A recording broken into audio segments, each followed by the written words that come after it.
Bonjour et bienvenue à cette conférence qu'on va faire à deux voix.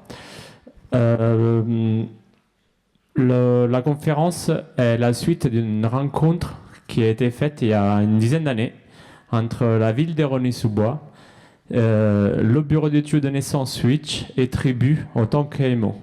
La ville d'Érony-sous-Bois, c'est une ville un peu étonnante parce qu'il y a un service de maîtrise d'œuvre interne qui s'appelle la Direction de la recherche et l'innovation et qui essaie de faire de la recherche appliquée sur des bâtiments scolaires. Et cette ville, à un moment, après avoir fait une ou deux bâtiments en double flux, la légende dit, parce que moi je n'étais pas là, qu'une carte mère d'une CTA a cramé et le bâtiment est resté 6 mois sans ventilation.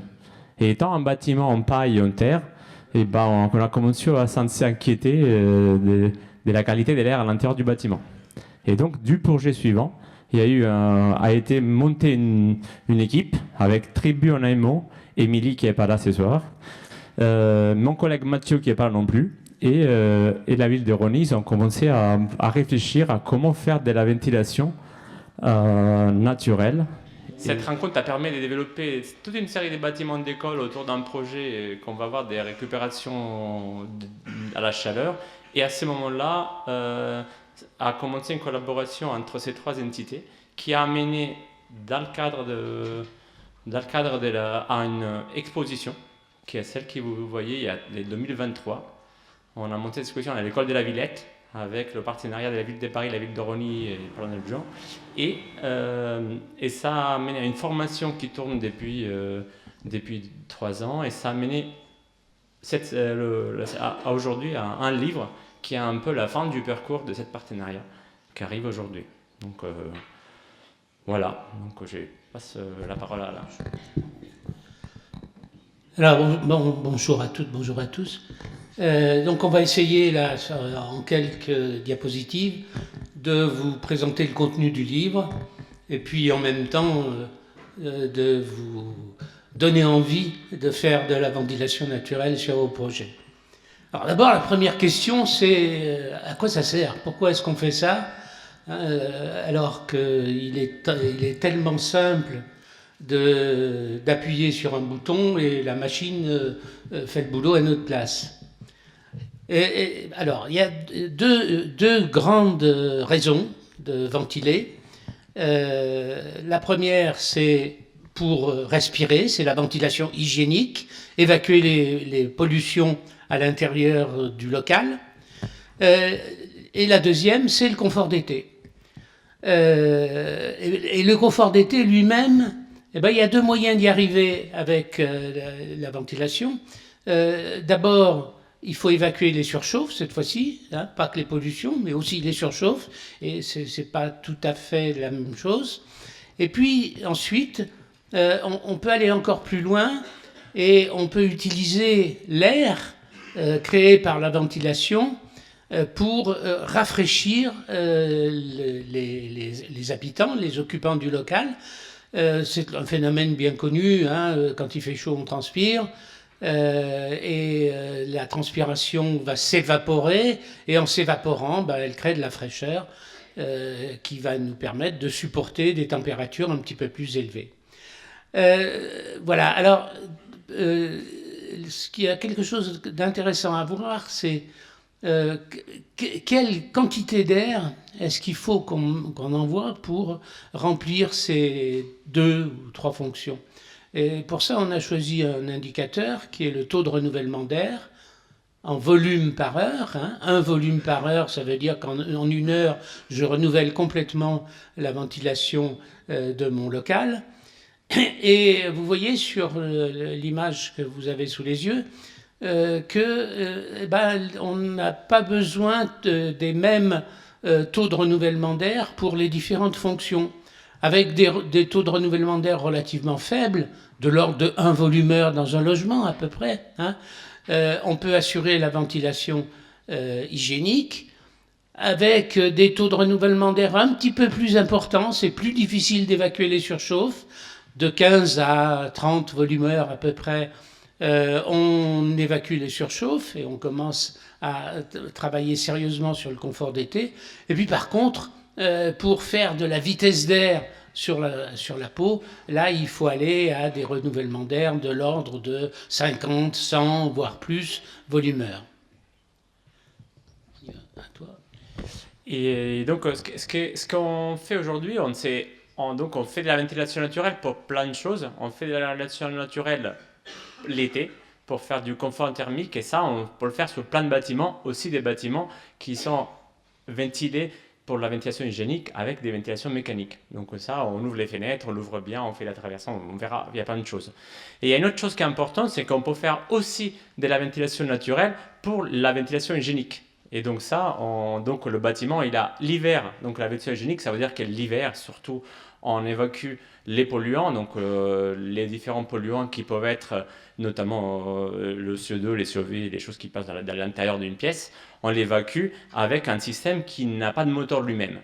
Et là où la question qui se pose bien, c'est à ce moment-là, c'est aujourd'hui, on a des normes qui nous disent de ventiler le bâtiment avec un certain débit. Donc là, on va parler plus en volume. On peut parler en volumeur, mais on peut parler au mètre cubeur aussi, qui c'est des débits qui sont plus liés à la question de la ventilation hygiénique. Et en gros, on voit que plus on a envie d'avoir de l'air propre, c'est assez basique ce que je vais dire, et plus on va avoir besoin de débits d'air très importants. Qu'est-ce que ça veut dire? Ce diagramme-là, c'est une norme européenne qui est assez parlante, qui nous montre que si la réglementation française dans une école est environ 18 mètres cubeurs par occupant, par élève, et on voit que si on veut arriver à avoir une air très pure, en gros, entre guillemets, en CO2, il faut qu'on se statue plutôt lors des 50 et 60 mètres cubeurs par occupant. Et quelque chose qui n'est pas des rien habituel. C'est-à-dire qu'aujourd'hui, en France, on ventile, si tout va bien, à la moitié de ça. Et donc, on a plutôt à 30 mètres cubeurs par occupant. Et qu'est-ce que ça veut dire aussi? C'est que plus on augmente le débit, et plus on va avoir des consommations qui sont liées à ce débit. Et donc aujourd'hui, il y a vraiment une question de qu'est-ce qu'on privilégie, la ventilation, la santé, la qualité de l'air, ou est-ce qu'on privilégie la thermique. Vous vous rendez compte, là, si je regarde ce tableau, grosso modo, par rapport à ce qu'on fait aujourd'hui dans nos bâtiments, il faudrait doubler les débits de renouvellement d'air. Imaginez un petit peu ce que ça signifie sur une salle de classe où vous êtes aujourd'hui à 3, 4 volumeurs à peu près, enfin mettons 3 volumeurs. Hein. Voilà, doubler, ça fait 3, ça fait 6, 7, 8 volumeurs. Pour évacuer les surchauffes, tout à l'heure j'ai dit de 15 à 30 volumeurs. Ça veut dire que la ventilation naturelle seulement peut faire ça, parce qu'on ne va jamais arriver à faire passer nos CTA à des débits de 15 à 30 volumeurs. Voilà, donc il y a effectivement des domaines dans lesquels, et notamment sur la question du confort d'été, la ventilation naturelle est la seule qui puisse réaliser. Juste pour vous donner un petit thème, parce qu'on est en train de faire un projet en ventilation naturelle dans une ville qui est la ville de Tours. Donc, et on s'est fait pas mal embêter sur la question normative et réglementaire. Donc là, on peut vous parler 3 heures de la réglementation sur la ventilation naturelle. Mais là, c'est intéressant, on a fait un petit test en tableau qui montre juste à quel niveau si on met une ventilation fixe dans un mécanique, dans une classe, avec 30 élèves dedans, on arrive à des niveaux de concentration de CO2 qui sont au seuil de ce qui est admissible aujourd'hui et qui sont toujours constants parce que la ventilation mécanique, il aspire toujours la même chose. Si les occupants sont pareils, la concentration est constante. Et on voit pour améliorer, il faut arriver à des quantités de CO2 très importantes, aussi pour la question de l'hygiénique. Donc on voit qu'on arrive à 45 mètres cubeurs pour arriver à peu près à 800 ppm, et surtout qu'on augmente les consommations du double, en gros, par rapport à ce qu'on a imaginé aujourd'hui, parce qu'on va devoir brasser beaucoup plus d'air. La question qui se pose sur la ventilation naturelle, en des ventilations hygiéniques est un peu différente parce que la ventilation naturelle elle va être fluctuante et irrégulière, mais qui nous permet d'avoir des moments où la qualité d'air est beaucoup plus importante, des moments où elle est moins importante, et en gros on va analyser ça plutôt par moyenne et pas par niveau constant de ventilation. Alors, un petit mot sur le confort d'été. Hein. Je vous disais que c'était un des domaines dans lequel la ventilation naturelle, elle est particulièrement adaptée. Et je disais tout à l'heure en commençant que pour le confort d'été, une des façons, c'est évacuer les surchauffes et c'est créer de la vitesse d'air sur la peau. Voilà, donc l'image que vous avez sous les yeux là, qui vous donne quelques éléments sur quelle vitesse d'air est-ce qu'il faut créer sur la peau pour pouvoir gagner en ressenti quelques degrés et faire en sorte qu'on se sente confortable à l'intérieur d'un local. Donc vous avez un premier trapèze orange foncé qui représente une zone de confort pour des vitesses d'air très faibles ou nulles. Hein, donc vous voyez qu'on va entre 20 et 26 degrés à peu près en zone de confort. Alors, j'aime pas bien ce mot confort parce que il a pas mal d'inconvénients. D'abord, c'est pas que du confort, les questions d'été ou les questions de ventilation hygiénique. Ça touche à la santé. Hein. Donc on va beaucoup plus loin que le confort. Et puis en plus, quand on parle confort, il y a toujours un peu l'idée toujours plus là. Hein. Voilà, donc je préfère parler de bien-être en été ou de bien-être en hiver. Alors si je reviens sur l'image là, vous voyez que quand on passe à 0,5 mètres secondes, ça nous permet de gagner 4 degrés. Non, oui c'est ça, 4 degrés supplémentaires en température de bien-être.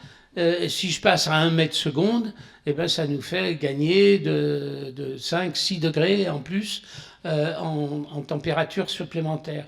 Ce qui veut dire que avec de la vitesse d'air sur la peau, on se sentira bien même avec des températures de l'ordre de 30-32 degrés. On n'a pas inventé la poudre. Hein. C'est comme ça que une très grande partie, la majorité de la planète, accepte des températures très très élevées. C'est en créant des ventilations importantes. Alors, quand on peut le faire de façon passive, naturelle, tant mieux, allons-y. Hein, on verra quelques solutions. Et puis quand on ne peut pas le faire, il y a un truc tout simple hein, qui permet de réaliser de la vitesse d'air, c'est le brasseur d'air plafonnier. Voilà, donc on installe des brasseurs d'air. Vous avez quelques caractéristiques qu'il faut avoir. Il ne faut pas que les pales soient trop petites, il faut laisser suffisamment de garde entre le plafond et le brasseur d'air, il faut à peu près un brasseur, il intervient à peu près sur une dizaine de mètres carrés, donc ça vous donne une idée de la densité.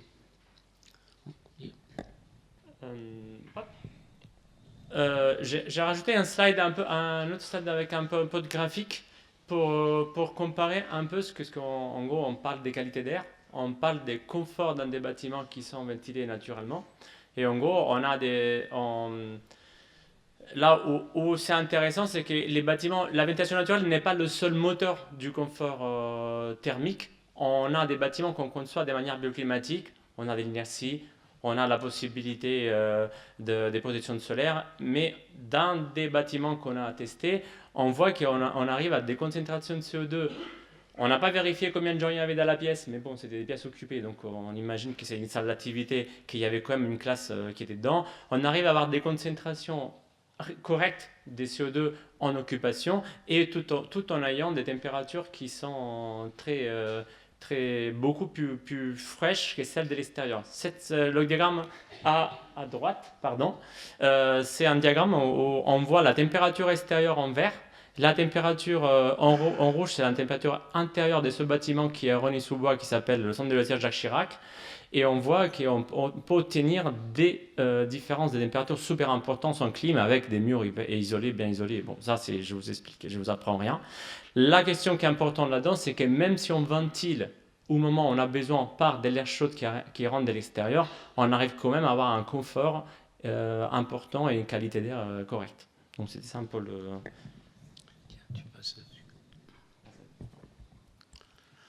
Alors, abordons maintenant les différentes techniques de ventilation naturelle. La première, c'est la ventilation traversante. Tout simple, une façade au vent, ouverte, une façade sous le vent, ouverte également, et puis entre les deux, donc la façade au vent va être en surpression, automatiquement ça va créer une dépression dans la façade sous le vent, et si je regarde les choses de l'intérieur du bâtiment maintenant, entre la surpression d'un côté et la dépression de l'autre côté, il y a un flux d'air qui va passer. Voilà, donc c'est vraiment la façon la plus simple de faire de la ventilation naturelle et également la plus efficace. Pourtant, il y a quand même quelques conditions importantes. Il faut que le circuit d'air soit pas trop compliqué. La ventilation naturelle, il y a un moteur qui est là, le vent, mais c'est un moteur qui n'est pas toujours aussi important que le vrai moteur d'une ventilation mécanique. Donc en ventilation naturelle, il faut faire attention à tous les obstacles, tout ce qui peut freiner le flux d'air, tout ce qu'on appellera les pertes de charge sur le circuit. Voilà, donc c'est pour ça que dans la conception des cellules de logement, par exemple, il faut faire très attention à ne pas compliquer les différents circuits. Ça, c'est une première condition. Il faut qu'on ait des façades, ce qu'on appelle poreuses, c'est-à-dire qu'ils soient le plus largement possible ouvertes sur l'extérieur. Alors, dans les pays du Sud, on ouvre très largement, et donc ça permet de faire des taux de renouvellement d'air très importants. Chez nous, on est un petit peu plus timoré, parce que d'abord, on a des problèmes d'hiver à régler aussi. Et en hiver, on n'a pas intérêt à ouvrir très largement. Voilà, donc ce qui fait qu'on est aujourd'hui sur des côtes mal taillées, en termes de porosité de façade, mais avec l'évolution des températures dans les années qui viennent, vraisemblablement, on aura à avoir des porosités de façade plus importantes. Et puis, autre condition, il y en a plein d'autres, autre condition, c'est, exemple, c'est un bâtiment scolaire. Pour avoir un bon confort en été, il faut que j'ouvre largement les fenêtres, et notamment la nuit du reste, parce que c'est la nuit que les choses sont fraîches à l'extérieur, et que je peux aller récupérer cette fraîcheur pour la stocker à l'intérieur de mon bâtiment, pour me créer une réserve de fraîcheur pour la journée. Mais vous comprenez bien que je ne vais pas laisser mes fenêtres ouvertes toute la nuit. Donc ça veut dire qu'il faut que j'ai automatiquement, systématiquement, un dispositif qui va me permettre de faire de l'anti-intrusion, anti-oiseaux, anti-insectes, enfin tout ce qu'on veut, quoi. Voilà, tout en laissant passer suffisamment d'air. Donc vous voyez le compromis entre des façades poreuses, mais pas trop pour l'hiver, des ouvertures protégées, mais laissant quand même passer l'air. Voilà, donc c'est toute la difficulté de la conception. Deuxième système de ventilation, c'est la ventilation mono-orientée. Alors cette fois-ci, vous faites l'expérience chez vous, vous prenez une feuille de papier toilette et vous la mettez devant la fenêtre. Et puis vous allez voir que quand vous êtes vers le bas de la fenêtre, hop, elle va se tordre vers l'intérieur, et quand vous êtes vers le haut de la fenêtre, hop, elle va se tordre vers l'extérieur. Il se crée automatiquement Et donc, dans le bouquin, on explique avec plein d'équations, de schémas, etc., pourquoi ça se passe comme ça. Et il se crée automatiquement une dépression dans la partie basse de la fenêtre et une surpression dans la partie haute de la fenêtre. Pardon, c'est le contraire. La surpression partie basse va pousser l'air vers l'intérieur, la dépression partie haute va tirer l'air, et si les deux sont suffisamment importants, eh ben mon courant d'air va aller jusqu'au fond du local. Voilà, donc ça c'est bon pour la ventilation mono-orientée. Ensuite, troisième façon de faire de la ventilation naturelle, c'est le tirage thermique. Hein. Donc le tirage thermique, c'est... alors c'est quand vous avez l'effet cheminée par exemple, hein, mais qu'on utilise en hiver, vous avez des différences de pression et des différences de température entre la partie basse et la partie haute, donc il va se créer un flux d'air entre les deux, qui va donc tirer de l'air vers l'extérieur, puisque pour que le flux sorte par la cheminée, ben, il faut bien qu'il y ait de l'air qui rentre et qui vienne compenser ça. Donc vous avez ce système qui va tirer l'air vers le haut de la cheminée et qui va le faire sortir. Donc ce qui va dépendre de la hauteur de la cheminée. Plus la hauteur est importante entre l'entrée d'air et la sortie d'air, mieux ça vaut, et qui va dépendre aussi de la différence de température entre l'intérieur et l'extérieur. Plus la température intérieure est importante par rapport à la température extérieure, mieux ça marche. Et ça marche même quelquefois beaucoup trop bien. Hein. Il y a trop de tirage. Bon, vous avez sans doute tous expérimenté ça avec votre cheminée d'agrément. Il y a trop de tirage. Donc ça veut dire qu'il faut... il y a trop de tirage, c'est quand la température extérieure est faible. On est en hiver. Et on est en hiver, et donc ça veut dire qu'il faut que si je ne règle pas ce surplus de tirage, ben j'aurai des consommations trop importantes. Donc il faut que je mette un dispositif qui va me permettre de réguler le débit d'air à l'intérieur de la cheminée, un registre qui peut être manuel ou bien qui peut être asservi à d'une sonde CO2 par exemple. Voilà, enfin il y a différentes possibilités.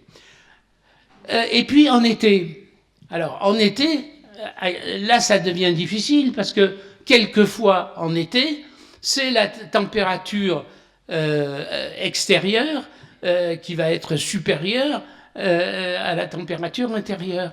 Et donc, je risque à ce moment-là d'avoir du refoulement, hein, le système va fonctionner dans l'autre sens, et ben, c'est pas ce que je cherche, bien évidemment.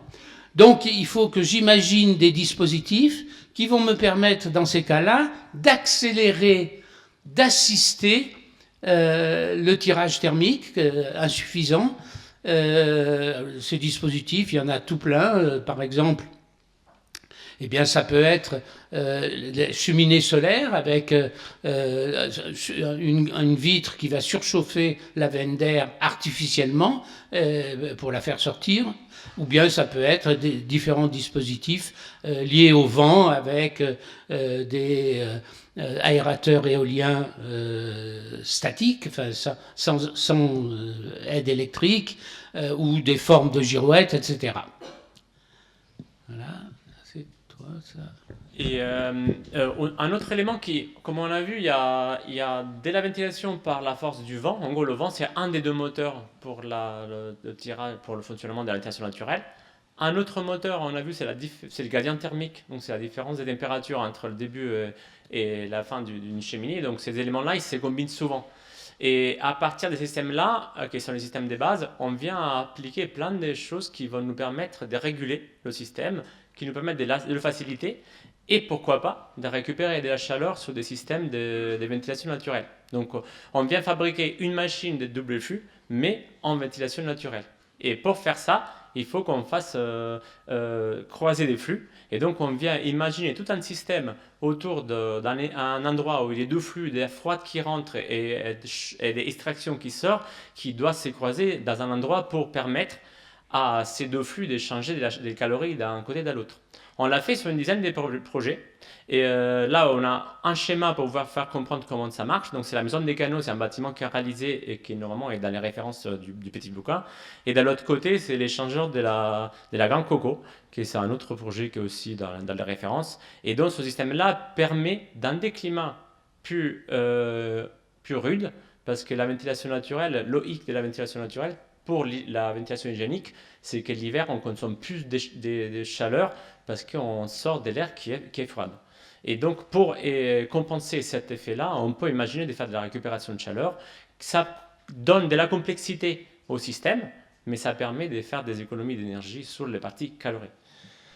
J'ai une autre chose. Et donc, pour cette histoire de ventilation naturelle, double flux ou simple flux, comme on disait, il y a toute une panel des systèmes de régulation qui sont très importants et c'est un élément clé de la ventilation mécanique comme naturelle, parce que la ventilation, comme on a dit avant, pendant l'hiver, on a envie de ventiler et réguler le début en fonction de nos besoins, et l'été, on a envie de ventiler un max parce qu'on a envie de dégager toutes les calories qu'on a besoin, sauf dans des moments de canicule très forts où là, on vient fermer, on dit à ce moment-là, on ventile seulement le minimum.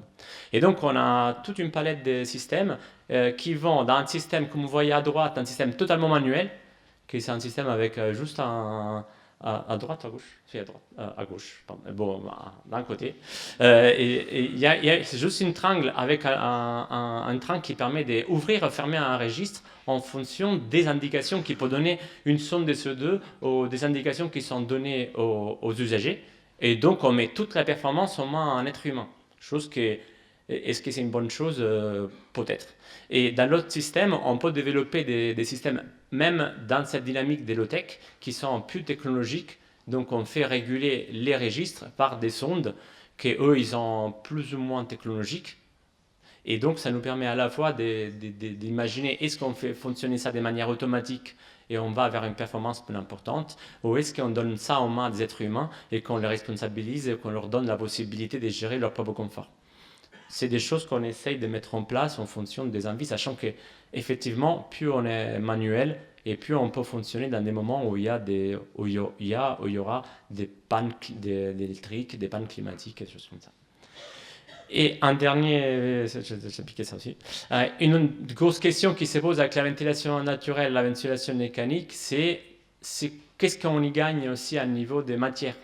Et donc, c'est là où on a des systèmes simple flux qui sont assez simples à installer et assez économes en énergie, et des systèmes double flux, même en ventilation naturelle, qui peuvent demander beaucoup plus de matière d'énergie grise. Notamment, on a vu, il y avait des échangeurs d'aluminium. L'aluminium, ce n'est pas une matière très, très économique en énergie. Et donc, il faut regarder qu'est-ce qu'est la meilleure solution.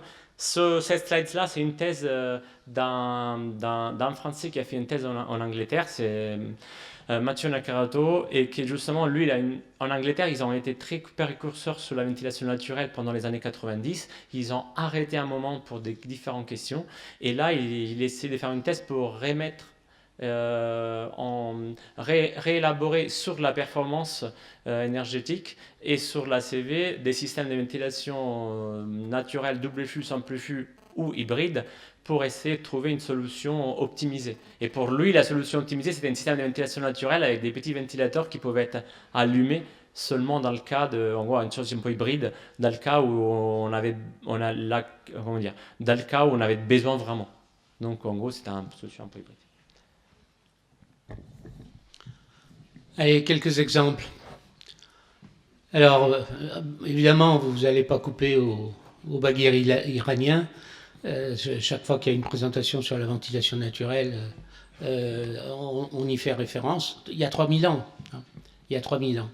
Et puis depuis, sauf les 50, 60 dernières années, on n'a pas arrêté de faire fonctionner les bâtiments en ventilation naturelle. Hein. Avec des choses très sophistiquées, on ne le sait pas trop, mais nos ancêtres, les hygiénistes de la fin du 19e, faisaient des calculs pointus pour assurer la ventilation naturelle, et notamment dans des typologies de bâtiments où c'est pas toujours simple, qui sont des bâtiments de résidence collective, que sont les hôpitaux, les prisons, etc. Les HBM de la banlieue parisienne, comme tout ce qui s'est fait à cette époque-là, sont également équipés en ventilation naturelle, avec des entrées d'air sur les façades, des gain shunts qui permettent de faire sortir l'air. Voilà. Et puis, donc, il y a une espèce de renouveau de la ventilation naturelle dans les années 80-90, qui est surtout venu d'Angleterre, avec quelques bâtiments très emblématiques, comme le bâtiment de bureau des députés du Parlement à Londres, ou comme le BZ que vous avez ici sur l'image. Et puis, en France, sans doute le premier bâtiment contemporain en ventilation naturelle. La France, la ventilation mécanique est hégémonique depuis 1974. Hein. Voilà, petit à petit, elle a tout pris du marché. Et donc, 2003, enfin livré en 2003, donc un bâtiment sur lequel on a commencé à travailler début des années 2000, qui est le bâtiment le lycée du Pic Saint-Loup, à Saint-Clément-la-Rivière, près de Montpellier, de Pierre Tour et Serge Sansuisse, architecte. Voilà, donc c'est un bâtiment scolaire avec les principes classiques sur un bâtiment scolaire, une circulation, une classe de chaque côté. Donc le truc le plus simple, c'est de faire rentrer l'air sur chacune des façades, et puis elle traverse la salle de classe, on la fait sortir dans la circulation, et on la récupère à l'intérieur de la circulation, ou bien on la récupère directement dans la salle de classe. On verra d'autres exemples. Là, c'était pas possible parce qu'il y avait du Mistral. Et donc, du coup, avec le Mistral qui va faire une trop forte surpression dans la façade au vent, l'air, il ne va pas partir par la cheminée, il va partir par la salle de classe d'en face. Voilà, donc l'idée, ça a été de créer un espèce de plénum dans la sous-face du plancher, dans lequel les pressions vont s'équilibrer pour qu'on n'ait pas cette forte surpression sur une des façades et trop forte dépression sur l'autre façade. À toi. Hop là. Et donc, on va parler de l'expérience de Rosny-sous-Bois. Donc, comme je vous disais, il y a cette légende des CTA qui a cramé et qu'on a du mal à remplacer. En vrai, je travaille à la mairie de Rosny-sous-Bois depuis 8 ans, 9 ans à peu près. Et effectivement, quand il y a un caisson dans une mairie, quand il y a un caisson qui crame, on met beaucoup de temps à le changer, en vrai. Et donc, et ça, c'est pas une légende. Ça, c'est pas une légende. Et donc, ce projet-là, c'est le premier projet en ventilation naturelle de la DRI, comme on disait, Direction de Recherche et Innovation. Et c'est la transformation d'une halle des marchés abandonnée en école maternelle. Comme vous voyez la trace du toit dans le bâtiment avec un toit qui fait comme ça, et on a rajouté des tours de ventilation au milieu de tous les deux classes. Et en gros, tous les deux classes, il y a une tour de ventilation avec des échangeurs de chaleur que vous voyez en vert et avec un système de prise d'air et sortie d'air par cheminée. C'est-à-dire que la prise d'air, ça se fait au pied de la tour avant et la sortie d'air est tout en haut de la tour avant. Et ça a été le premier bâtiment qu'on a. En gros, cette solution des double fûts avec récupération de chaleur, on ne l'a pas inventé. C'est sorti de toute une série de réflexions, mais il y en avait déjà en Angleterre, il y a normalement, si on avait bien compris, il y a 20 ans. Et la question qui s'est posée, c'était vraiment de comment mettre en place ça. Et donc, on a dû aller chercher des éléments. Parce que c'est comme si on avait assemblé une CTA, mais à l'intérieur du bâtiment. Donc, on est allé chercher en Allemagne des échangeurs de chaleur. On allait chercher des registres à un autre endroit et en gros, on a fabriqué tout autour un système de ventilation naturelle avec des gaines en pharmacelle ou en plâtre qui nous permettait de rééconomiser un peu d'énergie des gaines en métal. Et donc ce système-là, il fonctionne avec la différence de hauteur et le vent qui passe en tête de la cheminée qui permet d'aspirer, créer une dépression de tête de cheminée et aspirer de l'air.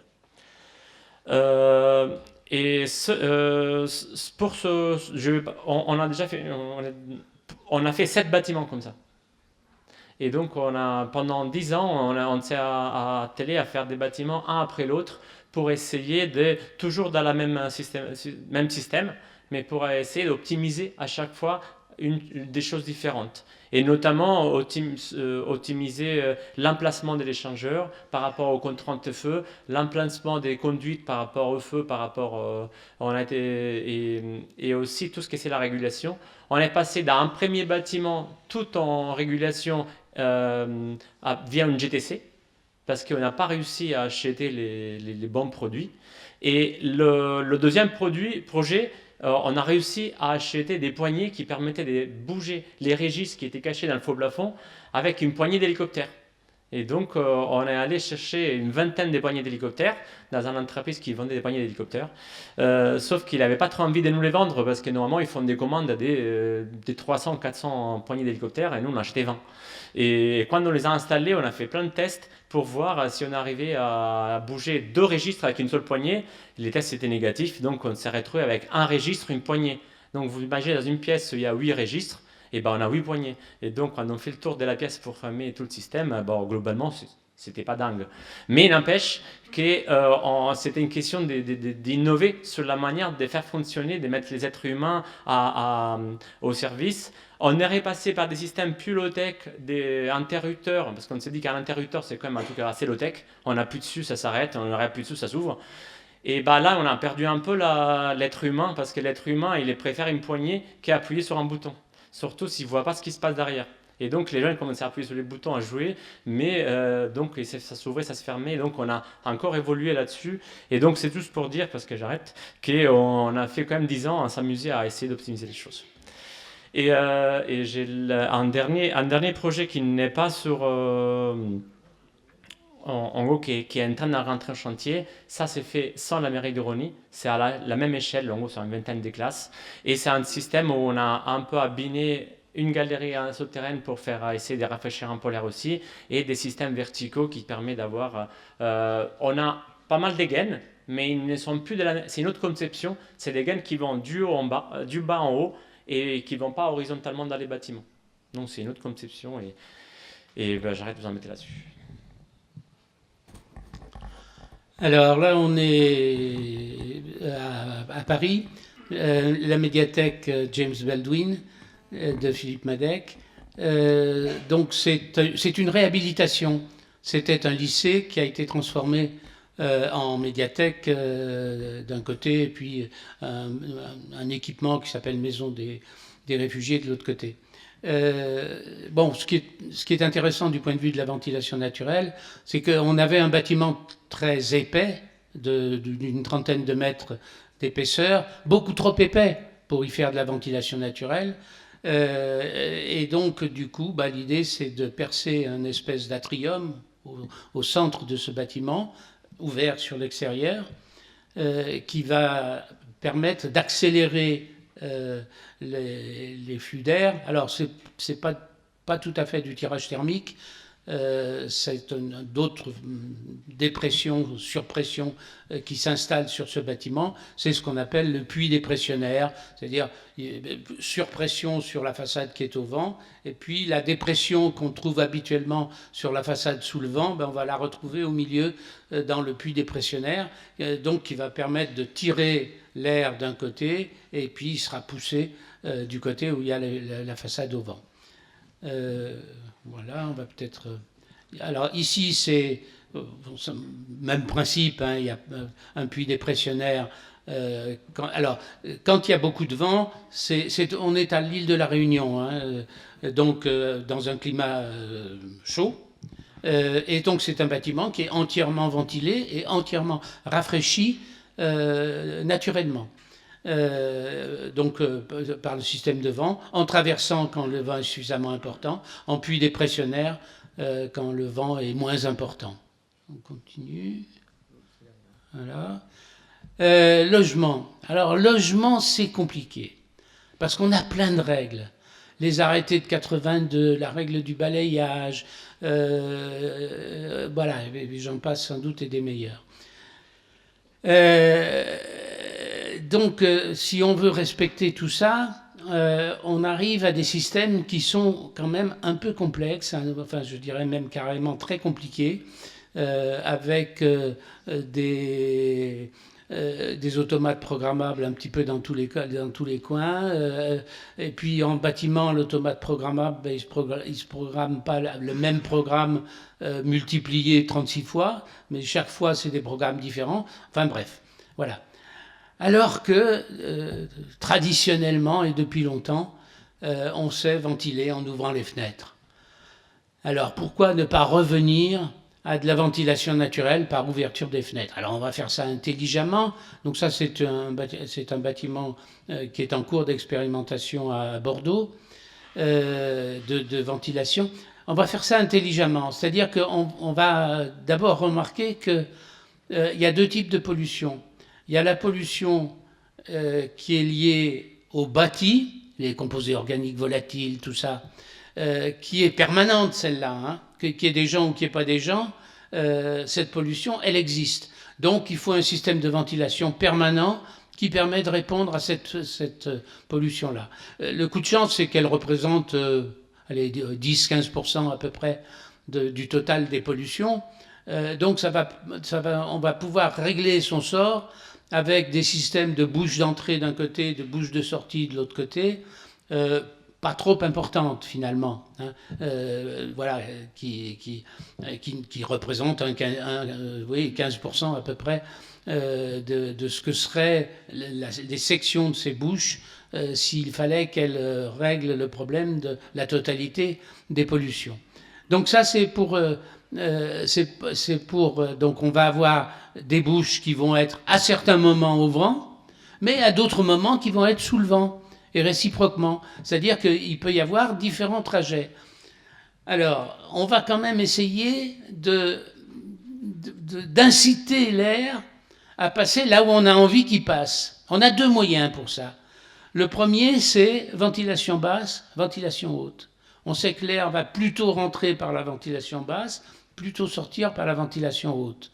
Donc, dans les chambres, séjours, etc., on mettra nos bouches d'entrée d'air en partie basse, derrière le radiateur. En plus, c'est impeccable parce que ça permet de préchauffer l'air.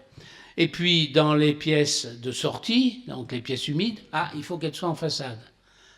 Ça, c'est une vraie contrainte. Mais qu'est-ce que c'est aussi un vrai plaisir, hein, d'avoir salle de bain, même les WC, sur la façade avec de la lumière naturelle et de l'air naturel. Voilà. Et donc là, on mettra plutôt des sorties hautes. Et puis la deuxième outil dont on dispose pour pour inciter à passer par tel endroit plutôt qu'un autre, c'est le détalonnage des portes. Parce qu'en ventilation naturelle, comme en mécanique, on détalonne les portes. Eh bien, on va les détalonner de façon complètement différenciée, selon qu'on a envie que ça passe ou que ça passe pas. Donc il y a des portes qui seront détalonnées et d'autres qui ne seront pas détalonnées. Et ça permet de régler, de faire en sorte que dans à peu près 75% du temps, l'air suive les flèches qu'on lui a demandé de suivre. Et puis, pour ce qui est des pollutions liées à l'occupation, les gens sont là, donc on peut leur demander d'ouvrir les fenêtres ou de fermer les fenêtres. On va simplement leur donner une petite sonde CO2 à 3 niveaux, comme ça ils sauront où ils en sont, hein, ils sauront qu'à un moment, ça dépasse, je suis dans le rouge, il faudrait peut-être que j'ouvre un moment ma fenêtre, et ils verront qu'ils peuvent ouvrir la fenêtre jusqu'à ce que ça redevienne au vert. Il n'y a qu'un problème qui est maltraité par ça, c'est la chambre à coucher la nuit. Parce qu'on ne va pas demander aux gens qui sont là-dedans de se lever toutes les heures pour aller ouvrir la fenêtre un petit peu, puis la refermer. Hein. Donc, qu'est-ce qu'il faut faire? Il faut avoir un petit bout de ventilation naturelle permanente pendant la nuit. Il y a des gens qui savent très bien faire ça, c'est les fenêtres de toit, là, Velux. Hein. Ils ont un cran, là, Bon, eh ben, il faut trouver l'équivalent sur l'ouverture à la française. C'est pas très, ou même à l'anglaise, puisque j'ai vu qu'ici vous avez des fenêtres guillotines. C'est pas très compliqué hein, pour l'ouverture à la française. Il y a un truc là aussi qui est vieux comme le monde, qui s'appelle l'espagnolette dans certains endroits, l'écarteur dans d'autres endroits, hein, voilà, qui permet d'avoir juste un tout petit filet d'air, voilà, donc qui permet d'assurer une ventilation la nuit. Et moyennant quoi, on a un système de ventilation naturelle qui est, alors, il n'est pas toujours, pas dans tous les cas de figure, conforme aux réglementations. Il fait quelquefois le pas de côté par rapport aux réglementations, mais il ne faut pas avoir peur de le faire, le pas de côté par rapport aux réglementations. Hein, mais c'est un système qui ne coûte pas un rond de plus. Hein. Voilà, si le prix excusez-moi, le prix de l'espagnolette. Voilà, donc c'est évidemment, et sur cette opération-là, il a fallu obtenir des dérogations. Elle est expérimentale. Il y aura derrière un suivi par le centre, les CEREMA de l'équipement. Et sur la base de ce suivi, je suis à peu près tranquille. On ne sera pas plus mauvais que les ventilations mécaniques. Eh bien, on pourra peut-être s'appuyer là-dessus pour faire d'autres opérations par la suite. Et on est au bout, là, je crois. Voilà, on est arrivé au bout, on est presque dans les temps. D'abord, merci beaucoup de votre attention, c'est ce qu'on dit dans ces cas-là.